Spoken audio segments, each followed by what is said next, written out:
Here's problem 613. When a car goes around a circular curve on a level road, what happens? Let's take a look at this. We're on a level road. We have a car going around a curve.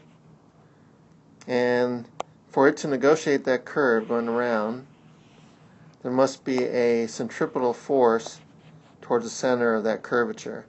And in this case, it's going to be supplied by the frictional force. So that will be the actual physical force supplying the centripetal force. So our net force is mass times centripetal acceleration, mv squared over r, and that in this case is the static frictional force. That's what we're looking for. So the static frictional force will increase with the velocity if we're still maintaining this circle. So let's take a look at our options here. A, no frictional force is needed because the car simply follows the road. That's not true.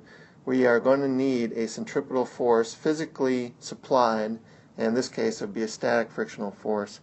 So A is not a possibility.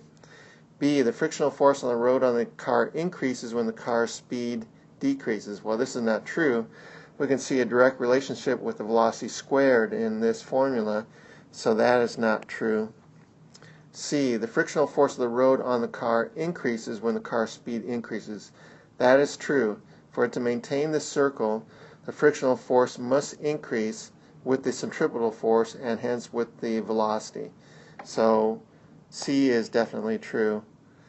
D, the frictional force of the road on the car increases when the car moves to the outside of the curve. Not necessarily. I mean, it's on the outside of the curve anyway. It's not going to necessarily increase based on that. There is no net frictional force because on the road because the car exert equal and opposite forces on each other.